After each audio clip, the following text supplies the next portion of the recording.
Hey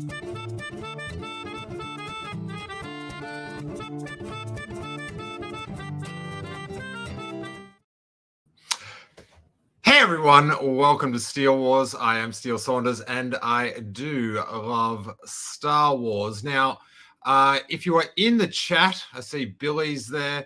Let me know that you're hearing me okay. I couldn't get the actual microphone to connect, so I'm just off the MacBook Pro microphone. So I just wanted to make sure if someone could let us know that I'm actually being heard.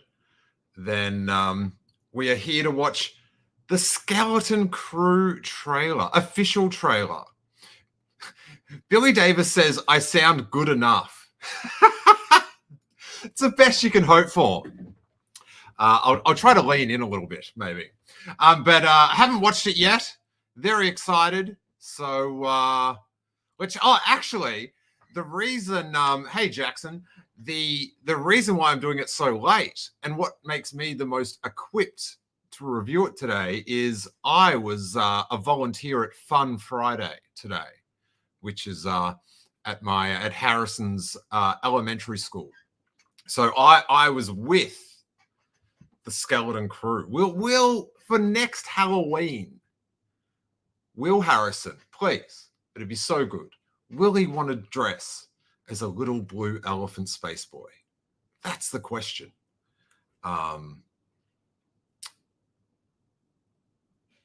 Let's check it out. Let's check it out. Share screen. Get up there, you crazy Skeleton Crew. All right, let's check it out. What are you in for? What are you in for? I found something buried in the woods. Dad. This is unacceptable. Do you understand?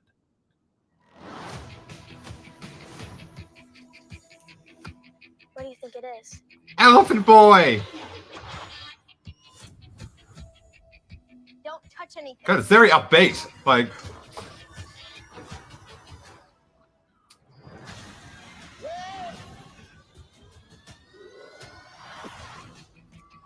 What did he do?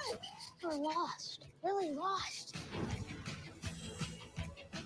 Stay together. We just need some directions home. ha! Come on, kid. Pay up. Whoa. Where'd you two find an old Republic credit? I'll get you home. We'll make a partnership. But we have to move fast. I need you to take the controls. Okay. Neil? Neil?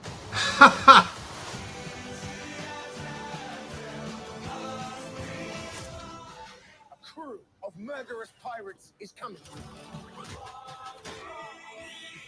Something's wrong. They're not going to just turn up. We need to find them. We're not alone down here. Oh, Be warned of booby traps. Pirates in mountains where none dare to go. If you hear this, don't give up. No matter what.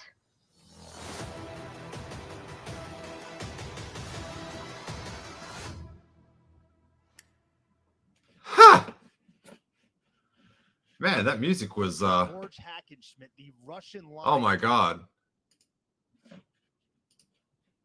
Almost started bootlegging someone's live stream. Man, that music was full on.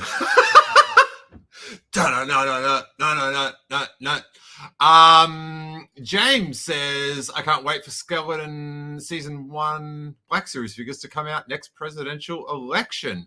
Haven't they announced some figures already? Or are they all vintage?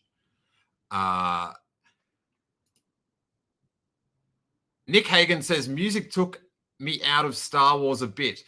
Yeah, like, I don't know. Is that what they think kids want to listen to? It's Harry does like John Williams, but he likes all the modern music they put with the cartoons and stuff.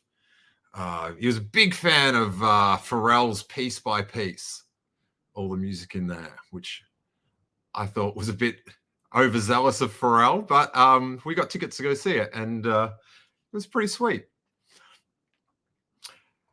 Kenneth says, is this the first time a pop song from Earth been ass? I don't know what that means. But it's definitely a departure. Yeah, I'm just fascinated to know what I will. Maybe I should have waited for Harry to get home to see what he thinks about it, because I'm just so like, it seems cool, but I'm not like it's just like a, yeah, I'll watch it. Like it's Star Wars. So because it doesn't have any of the like the mythology in it. It doesn't seem. It seems all adjacent to it. But I'm sure it'll be fun. But I'm not like mega invested like Andor season 2, where I'm just like, oh. Jackson says from the director of Spider-Man No Way Home is telling. Well, it's telling that he directed it as well. What is it telling? What's Nick agreeing with? But Nick also says fine for a trailer. Nick says looks like a fun Disney Plus sci-fi show. Yeah, that's what I'm thinking. Like Harry was watching this show the other day, where all these superheroes were watching their kids like try to escape somewhere or something, and it was quite hokey, but he was transfixed. Actually, Princess Leia, little Leia, was really small in it, and she had mega powers. But anyway, so yeah, I guess I'm not watching the trailer to see how much I'm going to be into it, because I'm sort of pretty set with my level. But Harry is he's who I want to know from. I think when did it say it was starting? It's December, yeah. Harry and I are actually going to be away from each other that week. So Jackson says just that they are advertising outside of the Star Wars only peeps. Ah, okay. Yeah. I'm trying to think of like Force Awakens and all that. If they said like from the director of, but J.J. Abrams didn't really have a mega film credit then, I guess, either. But anyway, but yeah, the marketing is definitely very contemporary. Oh, actually, I've still got my volunteer thing for Fun Friday on me. So that's how legit I am. But yeah, will those kids want to dress like little blue elephants or white part with the Geordie LaForge space goggle type deal? All right, Jackson says they don't normally mention non-Star Wars stuff. Yeah. I'm just going to try get it back up. Here we go.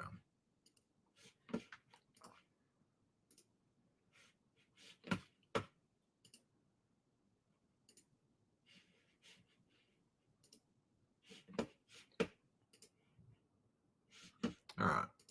What are you in for? What are you in for? That, for some reason, reminds me of Ferris Bueller's Day Off with, was it Charlie Sheen at the end? But much younger. I found something buried in the woods. All right. So from a, like just the Star Wars nerd thing, you have to, like the logic that they find a spaceship, then take it off. That, you've got to just go with it on that one. But it is open for debate. I guess we'll see. Maybe you can in the Star Wars universe just fly a old ship if you're a 12-year-old kid. Jerry says that first scene has Uncle Buck vibes. Yeah. Dad, This is unacceptable. Do you understand? Who's this? Who is that? Can someone tell me who that dad is? They seem so familiar. But they're bearded this time or something.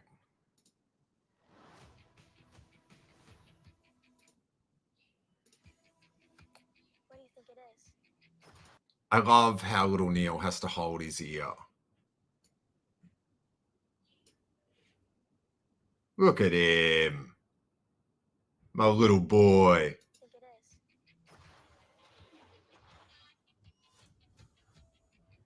Don't touch anything. Guys, never touch anything. If you're ever in a movie or TV show, the best advice, do not touch it. Because the touching, it's what set things off in motion.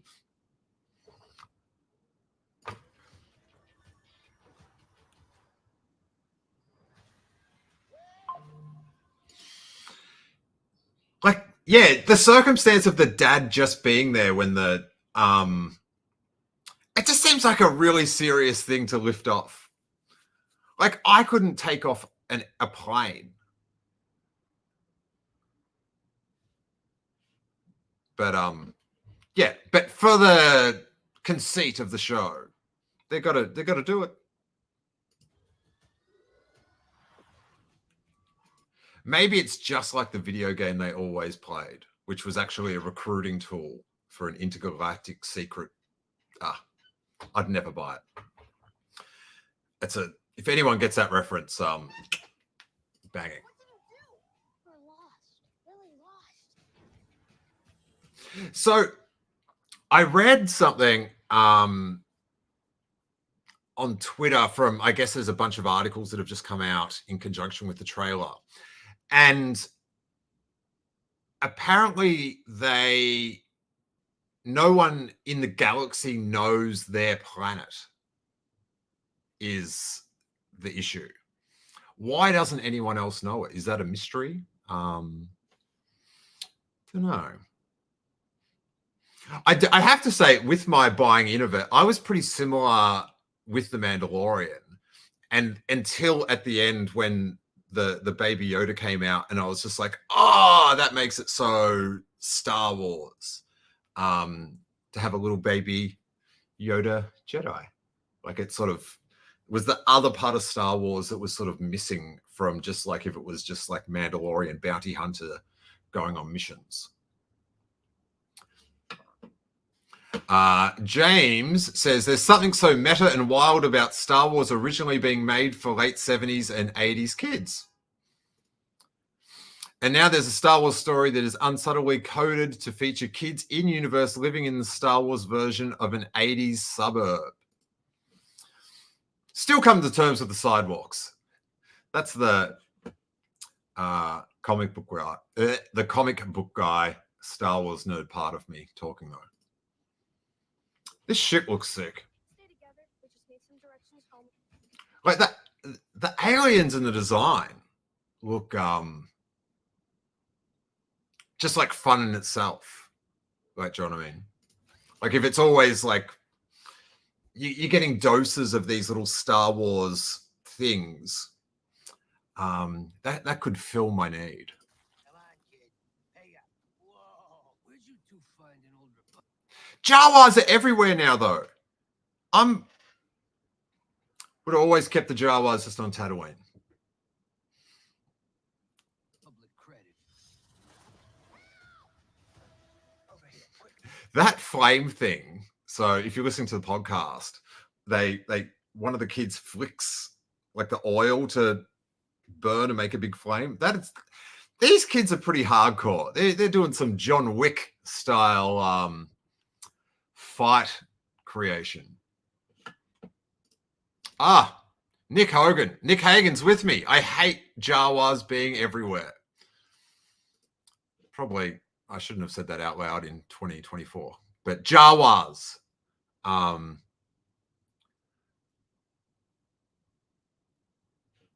But I'm curious what a Jawa space cruiser would look like. Very ramshackle. It'd have more like the Knights of Ren. Remember their ship had smoke coming out in space for some reason. Gold Searcher says, I wonder if we'll see Hondo and Naka from the Clone Wars in this series. That would be so dope. James Waterman thinks we should allow them, the Jawas, to roam the galaxy. But it just, how are they? I do want to see a ship. If we're going to have Jawas all over the galaxy, like, did they originally come from Tatooine? I guess not now. But I do want to see a ship. Give me the ship.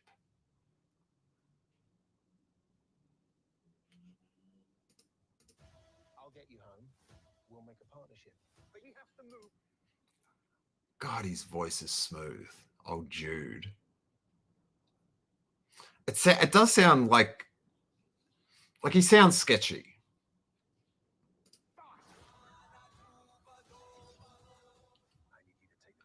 I love how the lyrics. Let's go back to that. Oh, I missed it. But we have to move fast. Fa do ba do ba bo. Okay. Neil?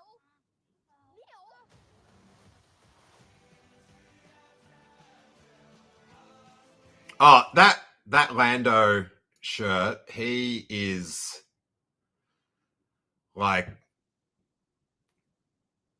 few people can compete with Billy D in this.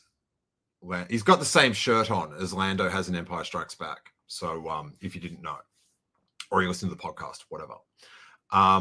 Jude Law this is. And man, he knows how to walk showing a bit of chest. Whew. Oh, Jerry. Maybe there's a Jawa homeworld. Well, there has to be. Oh, but not just Jawas. That's a thing. Like, so many things now in Star Wars where when you first saw Star Wars, you're like, oh, yeah, that's just on that planet. Or, R2-D2 is the one, I'm back on this rant, the one droid that defies all expectations and is a hero. And will do, but like when you first saw Star Wars, like, oh, that's like I've never seen the devotion like this in a droid. And now it's every second droid. So these Jawas are just rocking up anywhere there's dust or just some sketchiness. There's like any planet. Like where are the Jawas on Coruscant? Get them up there. They'd be very low. Very low. Billy Dave says, I don't like the fact that he's got Lando's shirt, because it implies Lando shops off the rack, which we know he's a boog. I better not say that. I might get but it does sell out Lando's fashion choices that multiple people, these aren't custom. Maybe Lando came out with a line at Space Sears or something using his newfound galactic infamy. He brought out a range of vibes. A crew of murderous pirates is coming. Something's wrong. They're not going to just turn up. We need to find them. So that's part of it that I hadn't imagined. It's the back on the home world trying to find them. See, this is of interest. Do the parents know that no one else knows about that planet? What's going on with this planet? Hey? Starkiller Base.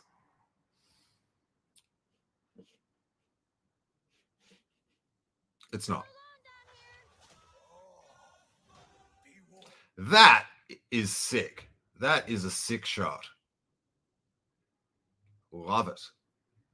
That is a very interesting planet. Oh, if you're on the podcast, it looks like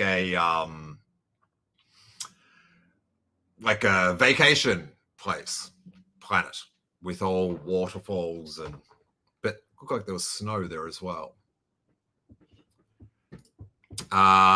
James says this show does feel like yet another Disney Plus that I wish they'd just make into a movie so we can all go see a Star Wars movie in the theaters again.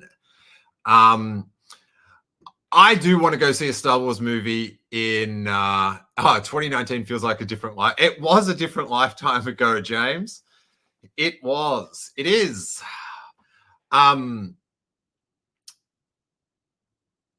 I want the Star Wars movies back too, but this would not have me hyped. Like the Mandalorian one isn't where I want to go first up. Get me back to Rey or History of the Jedi or something. But you get what you get, and so I wouldn't over this or the Mandalorian in a movie. I would probably take the Mandalorian one. Because I just want to watch this in a month. But yes, 2019, it is so long. James also says, yeah, that Rey news recently about the writer was a gut punch. Yeah, it does happen all the time. I saw people going, don't worry, it's not, whatever. It's just it's how Hollywood works. But it does happen, but it's not a good sign. It's not like, hey, things are going great. Let's get another writer in. It's not. And I don't know, sometimes the fragments of, I don't want to talk about. Anyway, let's watch the end of this trailer. There's an X-Wing there. It looks like. Is that a stormtrooper or what? It's definitely an X-Wing. What? And then Jude Law's stabbing a droid in the chest. Or unstabbing. If you hear this, don't give up. No matter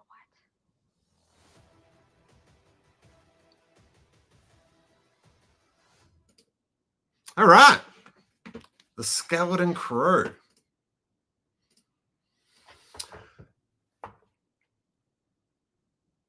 I'm excited to watch. I'm not dying for it, but hopefully there's some layers in there, some mythology that will grip me more than just watching a fun Disney Plus show that's Star Warsy, which isn't the worst time in the world. Do you know what I mean? But the proof is in the little kid pudding. Is this going to kick off? Definitely not seeing, baby Neil or Neil fever hitting, anything to 1% of baby Yoda. So, but will they take to it? I'm interested to find out. And yeah, should be pretty fun. It sounds like there's going to be some cool little things for us, with a deeper, I don't know, they're promising references and fun Easter eggs and stuff. So, yeah, it'll be a different type of Star Wars enjoyment from the gritty monologues of Andor and all that good stuff. But thanks so much for everyone for watching. James says hopes Toro shows up. That would be, imagine, oh, whew, that'd be exhilarating. That would be quite a time. But thanks everyone that chatted along. Thanks for everyone listening on the podcast. Comment if you're watching on the YouTube, all that good stuff. And as I look for the outro video, Long enough, which it took, may that force be with you.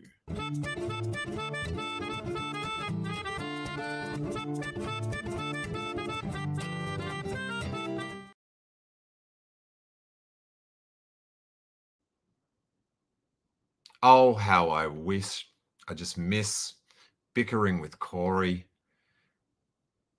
in the outro bit. Come back, Corey. We miss you. Look at that owl guy in the poster. Killing it. Love it.